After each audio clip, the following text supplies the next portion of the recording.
ಶುಭೋದಯ. ಸೋಮವಾರದ mini vlog. ತಿಂಡಿಗೆ ಅಂತೇಳಿ ಗೊಜ್ಜು ಅವಲಕ್ಕಿ ಮಾಡಿದೆ. ಮಕ್ಕಳೆಲ್ಲ ಸ್ಕೂಲಿಗೆ ಹೋದರು. ಮಧ್ಯಾಹ್ನ ಸಾಂಬಾರಿಗೆ ತರಕಾರಿ ಸಾಂಬಾರು ಮಾಡಿದ್ದೆ. ಮಕ್ಕಳೆಲ್ಲ ಸ್ಕೂಲಿಂದ ಬಂದಮೇಲೆ ಮಗಳಿಗೆ ಯಾಕೋ ಸ್ವಲ್ಪ ಹುಷಾರಿರಲಿಲ್ಲ. ಅವಳಿಗೂ ಕಫ ಕೆಮ್ಮಾದಂಗೆ ಆಗಿತ್ತು. ಇದಕ್ಕೇನು ಔಷಧಿ ಅಂದರೆ ಖಾರ ಮಾಡಬೇಕು. ಖಾರ ಅಂದರೆ ಏನಂದರೆ ನಾನು ಅದಕ್ಕೆ ಹಾಕಿರೋದಂದರೆ ಬೆಳ್ಳುಳ್ಳಿ, ಬ್ಯಾಡಗಿ ಮೆಣಸಿನ್ಕಾಯಿ, ಗುಂಡೂರು ಮೆಣಸಿನ್ಕಾಯಿ, ಮೆಣಸು, ಜೀರಿಗೆ, ಹುಣಸೆಹಣ್ಣು, ಬೆಲ್ಲ ಸ್ವಲ್ಪ, ಉಪ್ಪು ಮತ್ತು ಕೊತ್ತಂಬರಿ ಇಷ್ಟು ಎಲ್ಲ ಫ್ರೈ ಮಾಡಿಕೊಂಡು ಮಿಕ್ಸಿಲಿ ರುಬ್ಕೋಬೇಕು.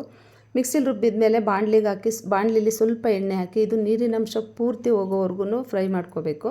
ನಂತರ ಇದನ್ನೊಂದು ಪಾತ್ರೆಗೆ ಹಾಕಿ ತೆಗೆದು ಫ್ರಿಡ್ಜಲ್ಲಿಟ್ಟರೆ 1 ತಿಂಗಳು ತನಕ ಏನಾಗಲ್ಲ. ಇವಾಗ ಚಳಿಗಾಲ ಬರ್ತಾ ಇದೆ. ಈ ಚಳಿಗಾಲದಲ್ಲಿ ಇದನ್ನು ತಿಂದರೆ ತುಂಬ ಒಳ್ಳೆಯದು. ಯಾವುದೇ ಕಫ ಕೆಮ್ಮು ಎಲ್ಲದಕ್ಕೂ ತುಂಬ ಒಳ್ಳೆಯದಾಗುತ್ತೆ.